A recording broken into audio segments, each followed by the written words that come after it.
Bismillahirrahmanirrahim. Alhamdulillahi wassalatu wassalamu ala rasulillah wa ala alihi wa sahbihi wa mawalah. Amma ba'd. Ikhwani wa akhwat sekalian, Assalamualaikum warahmatullahi wabarakatuh. Bagaimana dengan kabar-kabar ikhwan dan akhwat sekalian?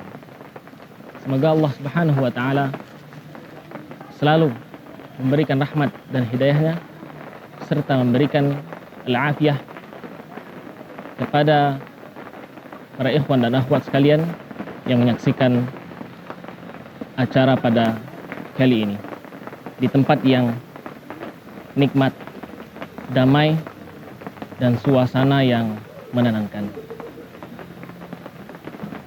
Ikhwan dan akhwat sekalian yang dirahmati oleh Allah Subhanahu wa taala. Pada kali ini pertemuan kita akan melanjutkan tentang apa yang biasanya harus kita lakukan dalam perjalanan safar di dunia ini menuju akhirat sekalian. Pada kali ini, seperti halnya yang ikhwan dan akhwat sekalian saksikan, kita berada di tempat di mana kita dapat menikmati indahnya malam. Seperti yang ikhwan dan akhwat sekalian lihat, luar biasa. Malam yang tenang, hujan, gerimis, luar biasa. Membuat hati kita menjadi tenang. Andaikan ada cangkir kopi, maka malam tersebut atau suasana kali ini pasti sangat nikmat, dibarengi dengan seruput minuman, sehingga kita dapat menikmati suasana yang luar biasa seperti ini. Sama halnya ada kala dengan kita menjalani kehidupan kita di dunia. Apabila ada suatu hal yang sangat menenangkan hati, pasti ada yang menambahkannya. Seperti halnya minuman atau makanan yang membuat hati merasa tenang. Ya. Dan apabila tersirat dalam hati ini, di kehidupan dunia ini, jikalau kita merasa tenang, pasti dengan mengingat Allah, tambahlah kita merasa semakin tenang. Dengan kita mengingat Allah, pastilah kita merasa bahwasanya dunia ini bisa kita lewati. Ikhwan dan akhwat sekalian, yang dirahmati Allah Subhanahu wa taala. Ada suatu hal yang dibarengi hati untuk menenangkan diri agar kita selalu mengingat Allah Subhanahu wa taala, agar kita selalu dapat dengan mudah melewati hal-hal yang dapat membuat diri kita merasa tidak tenang, dapat membuat hati kita merasa tidak enak. Ya. Dan kaitannya salah satunya adalah dalam masalah hati terhadap apa yang telah Allah berikan kepada kita, terhadap setiap hal yang kita jalani dalam kehidupan ini. Salah satunya adalah jangan kita bertawakal kepada Allah Subhanahu wa taala. Ikhwan dan akhwat sekalian yang dirahmati Allah Subhanahu wa taala. Allah telah memberikan kita kesempatan untuk hidup di dunia ini, memberikan kita ujian, memberikan kita nikmat, memberikan kita rezeki, dan memberikan kita kesusahan, dan diantaranya pasti ada kemudahan. Untuk melewati kesusahan tersebut, pasti Allah akan memberikan kemudahan setelahnya. Yang penting dengan hal itu, kita dapat menerima kesusahan tersebut. Dengan cara apa? apabila Allah memberikan kita suatu hal, suatu ujian, maka ada baiknya kita terus bertawakal kepada Allah. Dengan bertawakal kepada Allah, segala hal yang kita jalani, insyaallah ta'ala Allah berikan kemudahan baginya. Dan Allah subhanahu wa ta'ala telah menyuruh pada kita, ya, agar kita selalu bertawakal kepadanya. Kama qala Allah ta'ala fil Qur'anil 'azim ba'da a'udzu billahi minasy syaithanir rajim. Wa ma lana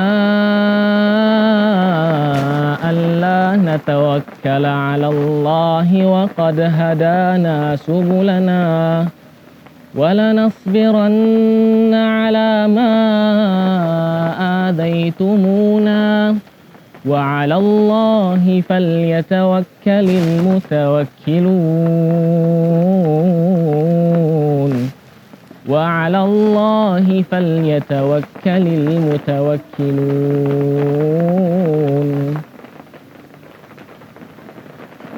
Dalil tersebut menunjukkan bahwasanya Allah selalu menyuruh kita hanya untuk bertawakal kepadanya.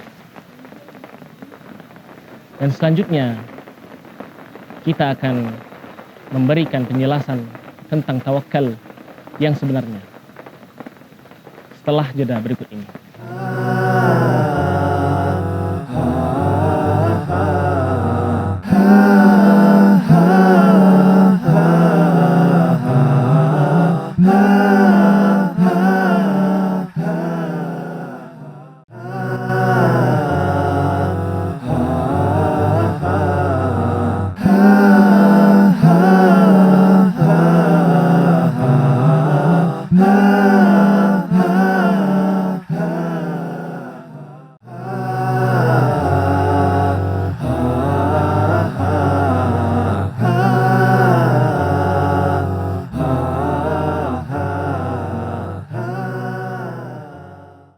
Ikhwan dan akhwat sekalian yang dirahmati oleh Allah Subhanahu wa taala. Kita lanjutkan kembali penjelasan kita terkait dengan apa itu tawakal yang sebenar-benarnya. Tawakal merupakan suatu cara yang diberikan Allah kepada kita untuk menyelesaikan suatu permasalahan. Yaitu dengan cara apa? Pertama, kita dalam melakukan suatu amalan, hendaknya di dalam amalan tersebut kita sandarkan niat kita hanya untuk beramal kepada Allah Subhanahu wa taala. Hanya untuk beramal, dan kita serahkan kepada Allah agar Allah memudahkan amalan tersebut. Tidak dengan artinya bahwasanya secara bersandar, seperti yang kebanyakan orang ketahui,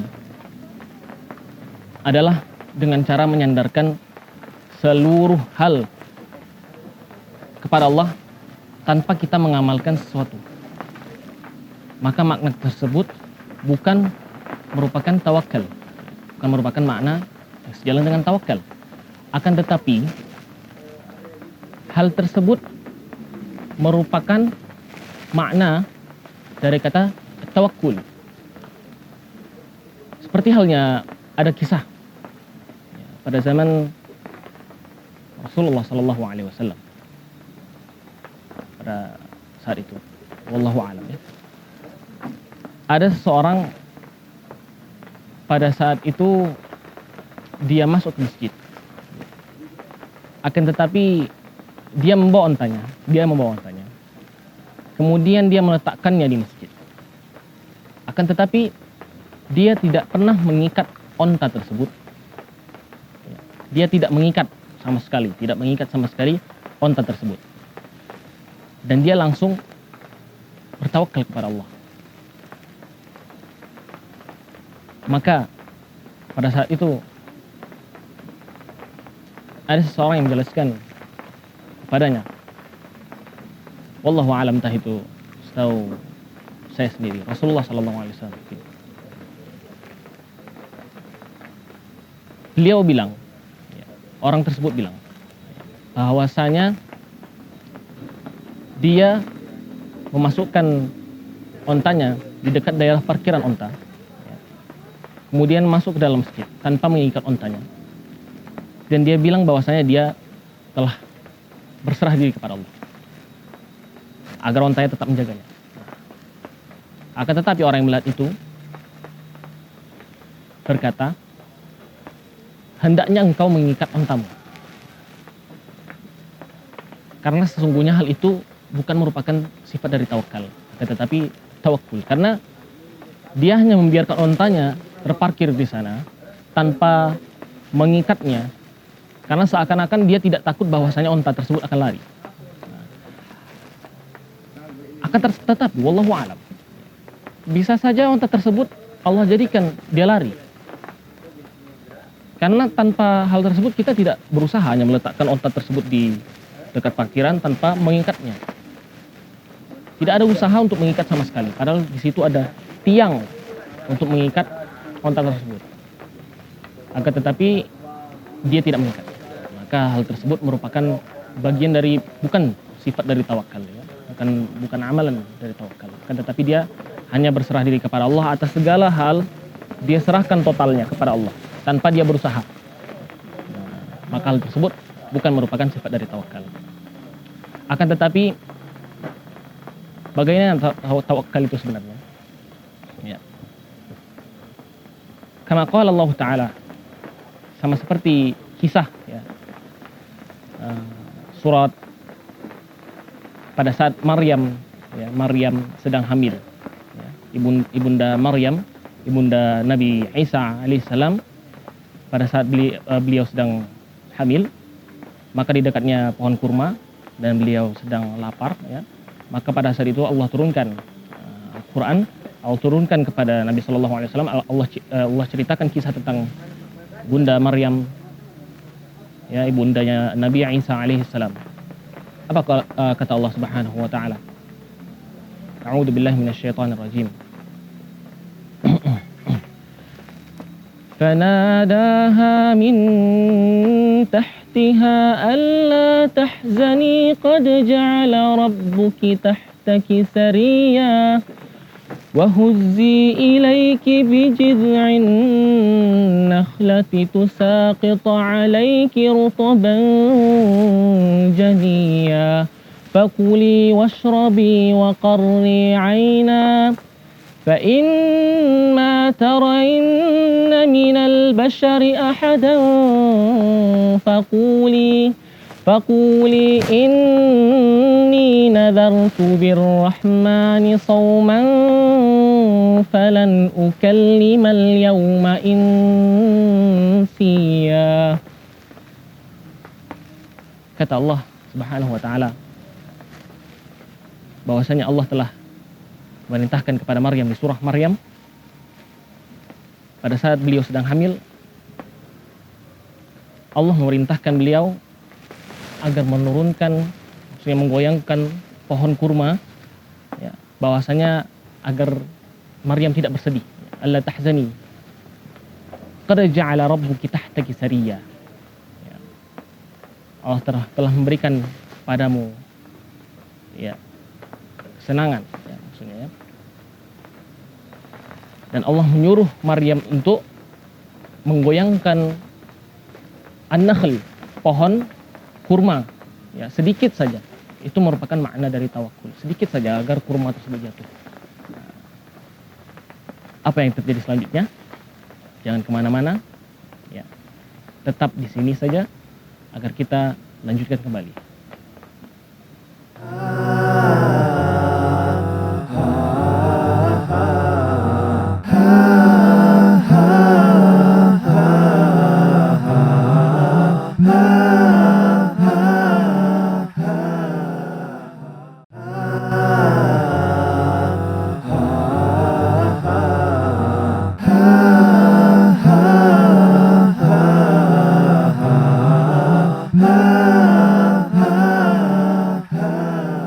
Ikhwan wa akhwat sekalian yang dirahmati oleh Allah Subhanahu wa taala, kita ulangi sekali lagi terlebih dahulu sebentar. Merujuk pada ayat di surah Maryam ya, di ayat 24 sampai 26, di mana Allah Subhanahu wa taala menyuruh kepada Maryam pada saat Jibril alaihissalam ya berseru kepada Maryam bahwasanya qad ja'ala rabbuki tahtaki sariyya. Janganlah bersedih ya, alla tahzani. Qad ja'ala rabbuki tahtaki sariyya. Janganlah bersedih. Tuhanmu telah menjadikan ya di bawah tempatmu itu ada anak sungai ya. Dan di dekatnya ada sebuah pangkal pohon kurma yang pendek ya. Pangkal pohon kurma tersebut, maka Jibril berseru kepada Maryam agar beliau menggoyangkan pangkal pohon kurma tersebut. Maka jatuhlah ya kurma tersebut. Kurma tersebut, buah kurmanya gugur dan disuruh makan ya, disuruh makan. Wa kuli wasrobi wa qarri aina. Makanlah dan minumlah dan bersenang-senanglah engkau. Wa qarri aina. Fa imma tarainna minal bashari ahadan faquli. Dan apabila engkau bertemu dengan seorang manusia, maka katakanlah, sungguhnya aku telah bernazar berpuasa kepada Rabb yang Maha Esa, pada Allah Azza wa Jal, maka aku tidak akan pernah berbicara dengan siapapun ya pada hari itu. Dari ayat ya, wa huzzi ilaiki bi jid'in nakhlati tusaqit 'alayki rutban janiyya. Jibril bersuruh kepada Maryam agar menggoyangkan pangkal pohon. Nah, itu merupakan suatu hal ya, suatu hal di mana Maryam disuruh agar bertawakal kepada Allah dengan sekecil pun usaha, dengan meniatkan amalan tersebut kepada Allah, bersandar ya, untuk melakukan tersebut kepada Allah Azza wa Jalla. Maka langsung Allah bilang ya, wa kuli wasrabi wa qarri aina fa imma tarainna minal bashari ahadan faquli. Ya. Dan makanlah dan minumlah dan bersenanglah engkau. Maka dengan kita bertawakal, insyaallah Allah akan memberikan kemudahan dan kesenangan pada akhir dari hasil yang telah kita serahkan ya, amalannya kepada Allah Azza wa Jalla. Tawakal ya, seperti yang kita tahu, seperti yang kita harus mengetahuinya, seperti yang kita harus tahu, bukan berarti tawakal tersebut seperti halnya kita bekerja ya, kerja atau melakukan suatu perbuatan 80%, 20%-nya lagi kita doa kepada Allah ya. Sama seperti di mana Dr. Abu Bakar Zuhud ya, di mana beliau berkata, tawakkul is not like you when you work for 80% and you give the rest to Allah about 20%. But you gave most of your work, of your deeds, and you gave it to Allah Azza wa Jal 100% by it and 100% by the tawakkul. By you give the rest to Allah. So that means you mix both of them. Tawakkul ya, bukan berarti engkau mengerjakan suatu hal, mengerjakan suatu amalan 80% amalan, kemudian sisanya 20% engkau serahkan kepada Allah. Akan tetapi engkau gabungkan antara kedua tersebut, maka 100% amalan, 100% tawakul ya, serahkan kepada Allah Azza wa Jal, maka itu merupakan tawakal ya. Maksudnya tawakal ya. Kalau kita Inggriskan jadi tawakkul. The tawakkul. Sama seperti pernah kita lihat di sebuah foto di mana ada seorang yang menjual buah-buahan. Ya. Di situ ada pamflet, pamflet bukan pamflet nama, maksudnya pamflet slogan kalau kita tahu ya. Di situ tertulis, kaifa akhafu an akuna faqiran wa ana abdul ghani. Bagaimana artinya ya? Bagaimana aku takut menjadi miskin sementara aku itu hamba dari yang maha kaya. Dari situ kita tahu bahwasanya tawakal merupakan jalan yang paling baik yang telah Allah berikan kepada kita. Asalkan kita melakukannya sesuai dengan apa yang kita inginkan dan kita serahkan kepada Allah sesuai dengan amalan tersebut. Pas. Kita gabungkan keduanya. We make them all clear, both of them, and we take the rest, we give the rest to Allah Azza wa Jalla. Kita gabungkan keduanya, kemudian kita serahkan kepada Allah keduanya. Maka itu disebut tawakkul. Maka baiknya bagi kita sebagai seorang manusia, kita tahu bahwasanya kita ini hambanya Allah. Bukan hanya kita loh yang merupakan hamba yang diberi rezeki kepada Allah, tapi seluruh makhluk kok. Wa ma min dabbatin fil ardi illa 'ala Allahi rizquha wa ya'lamu mustaqarraha wa mustawda'aha kullun fi kitabim mubin. Wabil akhir. Semoga tersirat di dalam hati kita semua. Dan semoga Allah selalu memberikan taufik wal hidayah kepada setiap makhluknya. Mudah-mudahan Allah selalu memberikan kesehatan kepada yang menyaksikan perkataan singkat, dan semoga bermanfaat. Assalamualaikum warahmatullahi wabarakatuh.